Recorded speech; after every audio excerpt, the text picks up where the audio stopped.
Hey there, folks. Meteorologist Matt Barentine, and getting things going. We have a new News Now set here, so I'm still trying to learn everything in here. But of course, we are tracking here on the July the 3rd or July 4th forecast. We're also tracking, of course, Elsa. Elsa's been struggling a little bit today. It's we talk about tropical systems. We see them on our TV screens, our computer screens. And it's very two-dimensional, but of course in reality these things are three-dimensional objects. And what's been happening today with Elsa is that Elsa's been moving fairly quickly. Now it's moving to the west-northwest at 23 miles per hour. Earlier today it was going more than 30 miles per hour. And what that's done is, if you can think about it, instead of being perfectly vertical, it's actually kind of tilted because it's moving so quickly, just sort of tilting over.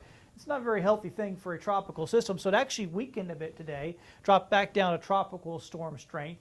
The forecast is for it to stay at a middling or high-end tropical storm, but it's possible if it gets its act together a little bit closer to Cuba, it could briefly ramp back up into a hurricane. So we're going to be watching out for that possibility. Where is it going to go? Well, let's talk about that. There's the latest forecast path from the National Hurricane Center. One good thing, well, two good things, I guess, about it moving so quickly. One is it disrupted the organization of the system and hasn't been allowing it to strengthen. But the second good reason, the nice thing about fast-moving tropical systems is that their path is more definite. And the reason why is because when they're moving that quickly, well, the steering currents are pretty definite. If it's when they slow way down, then that's when things get squirrely because there's not a lot pushing it around. But when they're moving fast, it's kind of like a train going down the tracks. It's much easier to forecast where they're going to go.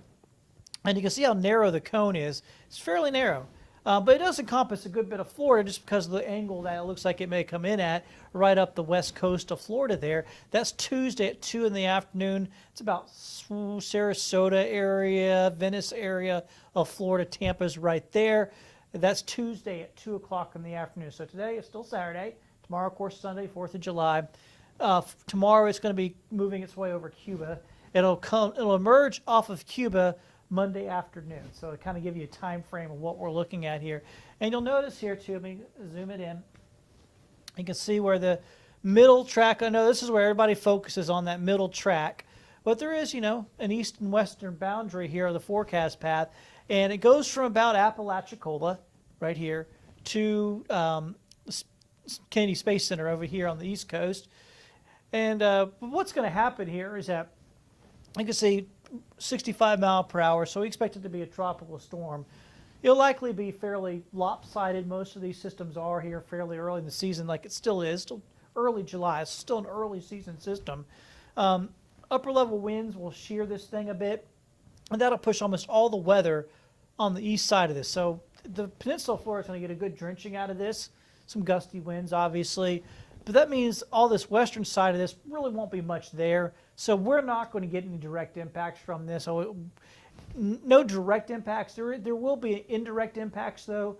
We've got a lot of people at our beaches. It's 4th of July week. Of course, tomorrow's 4th of July. A lot of folks extend that, make a whole week out of it. So there's going to be a lot of people here on our beaches over the next few days.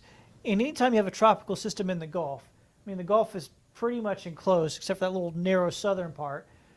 So it's like a bathtub. If you shake up one area, it creates waves that go to other areas as well. So we're looking at high surf, rough rip current conditions, likely starting sometime maybe Monday, Tuesday at the latest, but will be moderate risk rip currents tomorrow and or Sunday. So I think we'll do good through tomorrow.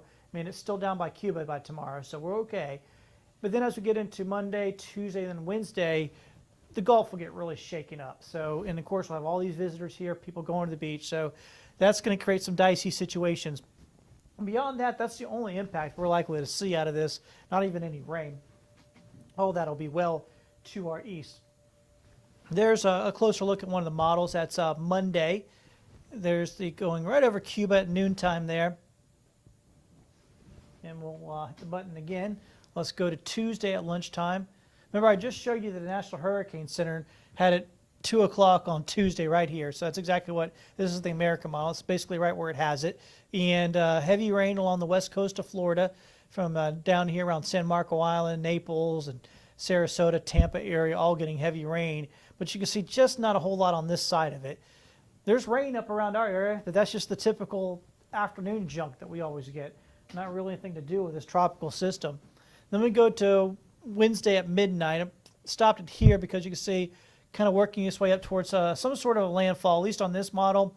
Don't focus in too much on the exact area of landfall in this model because it won't be quite exact. But you can see us, we're not in it. We're just not going to, it's just going to be too far to the east of us. And then it works its way inland here across the northern part of Florida, heads into Georgia and South Carolina. We have rain, but not really from the system, just our general afternoon stuff on Wednesday. So only indirect impacts of high surf is what we could expect. Have you had any rain today? A lot of, didn't have a whole lot of showers around north of I-10, a lot of clouds. And then most south of I-10, we have plenty of rain. So how's it going to look for tomorrow?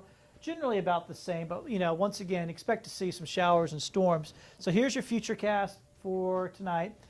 Let's get this thing to move. There we go. Head to tomorrow morning. And early on, we should be okay. We're just looking at some rain showers around the coastal areas. And then as we head towards lunchtime, right along the beaches. So if you're going to the beach tomorrow for your 4th of July, something to keep in mind right around lunchtime. We'll start seeing some of these pop up. Doesn't mean you get one right where you're at, but it's a possibility. Same deal around 2 o'clock, but now we'll see a few that are bubbling up inland. So a few more that are bubbling up here across the area.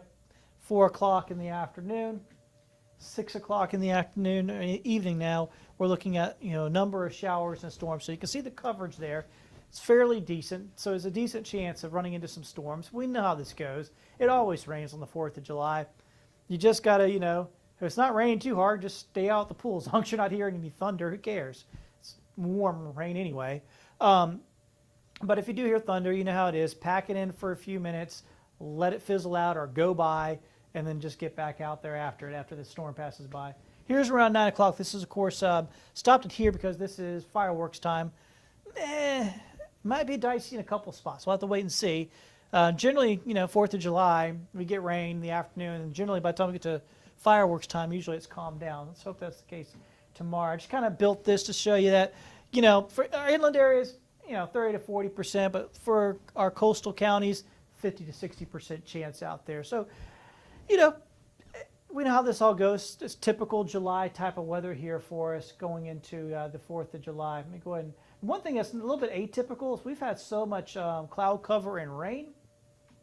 I haven't really been able to heat up too much, and even our heat index values really aren't too bad for a 4th of July. I mean, we're talking about heat index values in the low 90s. Our actual air temperature, mid to upper 90s. No, at my house, because it was cloudy all day. It didn't rain much. It was cloudy all day. It only got to 84.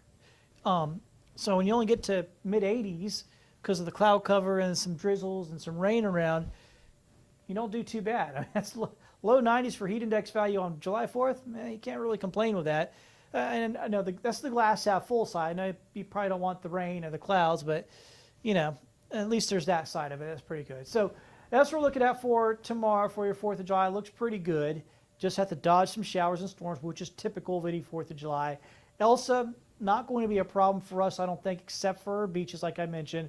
Worried about folks that are on vacation, especially as we get into Monday, Tuesday, Wednesday, as those seas get rougher, that surf gets rougher. We could see some problems at our beaches. So that's the only thing I'm really concerned about with Elsa. It's going to spread rain to the peninsula of Florida, not so much here. Let me cut off my view here and let you see forecast here for the next few days. And we'll be on tonight. We got a baseball game going, and that takes a little while, so we'll be on a little bit late. Just a quick look at the extended forecast. We do expect to see showers and storms most afternoons, but hey, pretty typical July forecast. Temperatures, once again, because of the cloud cover and the rain that we can't seem to shake, not too bad. Not too shabby. So temperatures mainly in the mid to upper 80s. Thanks for joining us. Come check in with us tonight on Fox News after baseball. Take care.